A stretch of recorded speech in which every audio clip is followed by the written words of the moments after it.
Hi friends, ಎಲ್ಲರೂ ಹೇಗಿದ್ದೀರಾ? ಮಹಿಲಾಗ್ ಚಾನಲ್ಗೆ ಸ್ವಾಗತ. ನೀವೆಲ್ಲರೂ ಚೆನ್ನಾಗಿದ್ದೀರಂತಾನೆ ನಾನು ಅಂದ್ಕೊತೀನಿ. ನಾನು ಕೂಡ ಚೆನ್ನಾಗಿದ್ದೀನಿ. ನನ್ನ ಮಹಿಲಾಗ್ ಚಾನಲ್ನ ನೋಡ್ತಾ ಇದ್ದೀರಲ್ಲ. ಹಂಪಿ ಸೀರೀಸ್ ಅಂತೇಳಿ ನಾನು ಕೆಲವೊಂದು ವೀಡಿಯೋಗಳನ್ನ ಮಾಡಿದ್ದೆ. ಬಟ್ ಅದರಲ್ಲಿ ಒಂದು ವೀಡಿಯೋನ ನಾನು ಬಿಟ್ಟಿದ್ದೆ, ಹಜರ ರಾಮಸ್ವಾಮಿ ದೇವಸ್ಥಾನದ್ದು. ಹಾಗಾಗಿ ನಾನು ಇವತ್ತು ಹಜರ ರಾಮಸ್ವಾಮಿ ದೇವಾಲಯದ ಒಂದು ವೀಡಿಯೋವನ್ನು ಹಾಕಿದ್ದೀನಿ. ಎಲ್ಲರೂ ಸ್ಕಿಪ್ ಮಾಡದೆ ನೋಡಿ ಫ್ರೆಂಡ್ಸ್.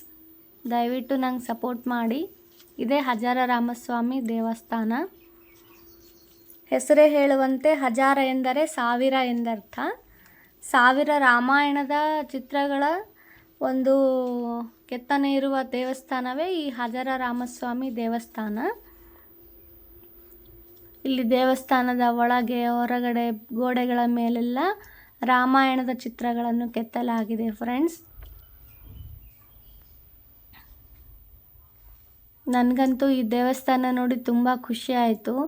ಯಾಕಂದರೆ ಚಿಕ್ಕ ವಯಸ್ಸಿನಲ್ಲಿ ನಮ್ಮ ತಂದೆಯವರು ರಾಮಾಯಣ ಮಹಾಭಾರತದ ಕಥೆಯನ್ನು ಹೇಳ್ತಾ ಇದ್ದರು.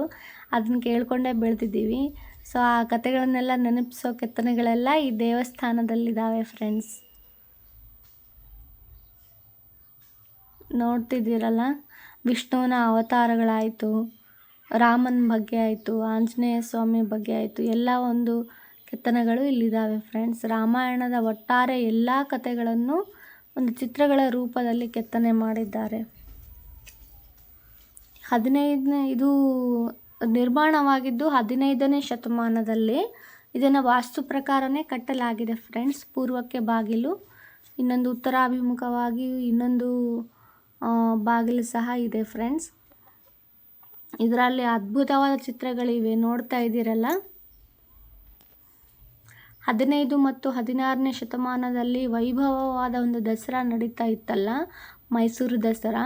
ಅದನ್ನು ನೋಡಿ ಪ್ರೇರಣೆಗೊಂಡು ಕೆಲವೊಂದು ಮೆರವಣಿಗೆಯನ್ನು ತೋರಿಸುವ ಒಂದು ಚಿತ್ರಗಳು ಸಹ ಇದ್ದಾವೆ ಫ್ರೆಂಡ್ಸ್. ನೋಡ್ತಿದ್ರಲ್ಲ, ಗಣಪತಿ ನಾಟ್ಯ ಮಾಡ್ತಿರೋದು, ವಿಶ್ವಾಮಿತ್ರ ಅವ್ರದ್ದು ಎಲ್ಲ ಚಿತ್ರಗಳಿವೆ. ಅರಬ್ ಕುದುರೆಗಳು, ಆನೆ, ಸೈನಿಕರು, ಮಲ್ಲಯುದ್ಧ, ಕಬಡ್ಡಿ, ನೃತ್ಯ, ಹಾಡುಗಾರಿಕೆಯನ್ನು ಬಿಂಬಿಸುವ ಚಿತ್ರಗಳು ಹಾಗೂ ವಾದ್ಯಮೇಳದ ಒಂದು ಚಿತ್ರಗಳು ಸಹ ಇದ್ದಾವೆ ಫ್ರೆಂಡ್ಸ್. ಇಲ್ಲೊಂದು ಬಾವಿ ಇದೆ, ನೋಡ್ತಿದ್ದೀವಲ್ಲ. ದೇವಸ್ಥಾನದ ಉಪಯೋಗಕ್ಕಾಗಿ ಒಂದು ಬಾವಿ ಇದೆ.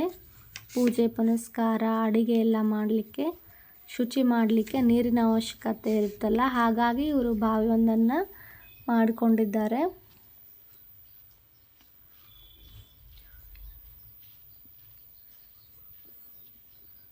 ನೋಡ್ತಿದ್ದೀವಲ್ಲ, ಸ್ವಲ್ಪ ದೊಡ್ಡದಾಗಿನೇ ಇದೆ ಫ್ರೆಂಡ್ಸ್ ದೇವಸ್ಥಾನ.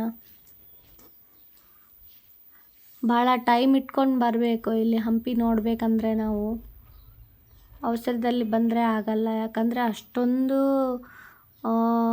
ಕಥೆಗಳು, ಅಷ್ಟೊಂದು ನಿರ್ಮಾಣಗಳು, ಅಷ್ಟೊಂದು ವಿಶೇಷಗಳಿದ್ದಾವೆ ಫ್ರೆಂಡ್ಸ್. ಇಲ್ಲಿ ನೋಡ್ತಿದ್ದೀರಲ್ಲ, ಧ್ಯಾನ ಮಂಟಪಗಳು, ಇಲ್ಲಿ ಕೆತ್ತನೆಗಳನ್ನು ತಾವು ನೋಡ್ಬೋದು. ವಾದ್ಯರಿಂದ ನೃತ್ಯ ಮಾಡ್ತಿರೋರು, ಬಿಲ್ವಿದ್ಯೆಯಲ್ಲಿ ರಾವಣನನ್ನು ಸಂಹರಿಸ್ತಾ ಇರೋದು ನೋಡ್ತಿದ್ರಲ್ಲ. ಹೊರಗಡೆ ಸಹ ಇದ್ದಾವೆ ಆನೆಗಳು, ಕುದುರೆಗಳು, ಕಾಲಾಳು ಇತ್ಯಾದಿ ಒಂದು ಎಲ್ಲ ಚಿತ್ರಗಳಿದ್ದಾವೆ ಫ್ರೆಂಡ್ಸ್. ಇಲ್ಲಿ ದಶರಥ ಮಹಾರಾಜರ ಪತ್ನಿಯರು ಭೃಂಗ ಋಷಿಗೆ ಮಕ್ಕಳಾಗಿಲ್ಲಕ್ಕಾಗಿ ಬೇಡಿಕೊಂಡಿದ್ರಂತೆ ಫ್ರೆಂಡ್ಸ್. ಸಂತಾನ ಆದ ನಂತರ ಮೆರವಣಿಗೆ ಮಾಡಿದ್ದಾರೆ. ಅದರ ಒಂದು ಚಿತ್ರ ಸಹ ಇಲ್ಲಿದೆ.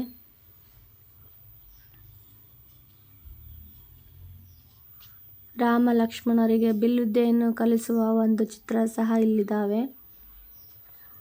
ಅದ್ಭುತವಾಗಿ ಕೆತ್ತನೆ ಮಾಡಿದ್ದಾರೆ ಫ್ರೆಂಡ್ಸ್ ಪ್ರತಿಯೊಂದು ಕಥೆಗಳನ್ನು.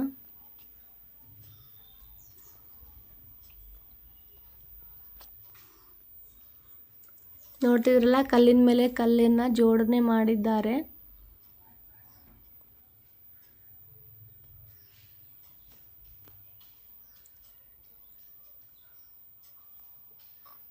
ಲಕ್ಷ್ಮಣನು ಶೂರ್ಪನಖಿಯ ಮೂಗು ಮತ್ತು ಕಿವಿಯನ್ನು ಕತ್ತರಿಸುತ್ತಿರುವ ಒಂದು ಚಿತ್ರಗಳು.